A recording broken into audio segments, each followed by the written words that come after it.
আলুটা আমি কুচিয়ে নিয়েছি, কুচিয়ে ভালো করে ধুয়ে ভিজিয়ে রেখেছি। দেখো এরকম করে 2 টেবিল চামচ রিফাইন্ড অয়েল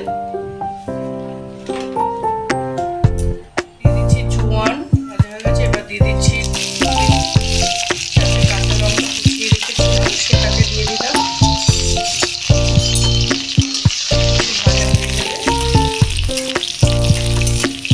এবার দিয়ে দেবো ধনে পাতাটা।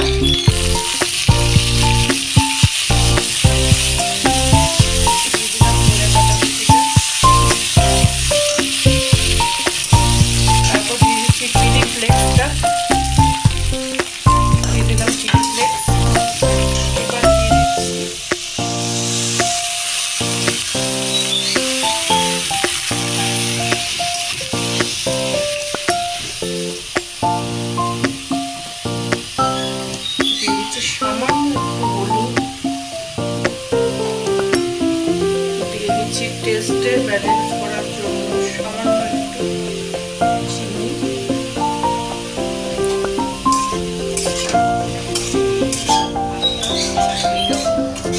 বানানোটা এইরকম হয়েছে। এবারে আমি এর মধ্যে অল্প অল্প সুজি দেব আর একটা ডোয়ের মতো তৈরি করব। নাড়তে থাকবো, অল্প অল্প সুজি দেবো আর নাড়তে থাকবো যাতে সুজিটা ডেলা না পাকিয়ে যায়।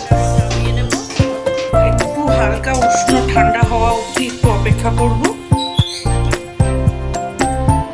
এই একটা ডো বানিয়ে নিলাম, ভালো করে মুছিয়ে ডোটা রেডি হয়ে গেছে। এবার হাতে একটু তেল লাগিয়ে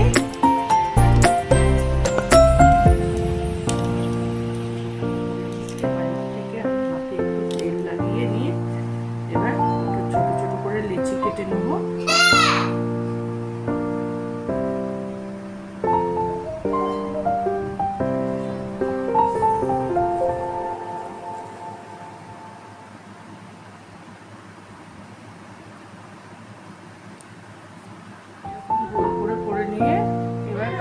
করে নিয়ে একটু চ্যাপটা চ্যাপটা করে দিয়ে এবারে এইভাবে আঙুল ঢুকিয়ে এপাশ থেকে একটা গর্ত করে দিলাম, আবার এপাশ থেকেও একটা গর্ত করে দিলাম, এই দুপাশ থেকে আরো গর্ত মতো করে দিলাম।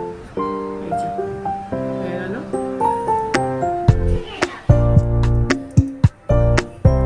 তেল বসিয়ে দিয়েছি কড়াইতে, তেলটা জাস্ট একটু হালকা গরম হয়ে গেলে ফ্রাইটা আস্তে আস্তে করে তেলের মধ্যে ছেড়ে লো টু মিডিয়াম আছে আমি ওটাকে ফ্রাই করে তুলব।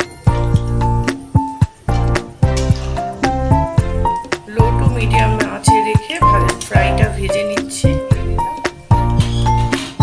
আবার আমি 4টে দিয়ে দেবো। আমি 4টে করেই ভাজছি যাতে ভেঙে না যায়।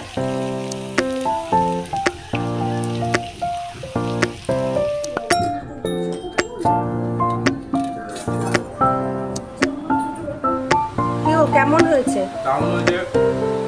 প্রত্যেক ক্রিসপি ভিতরটা একদম সফট। সবাই আপনার বাড়িতে ট্রাই করতে খাবেন আর রিভিউ দেবেন।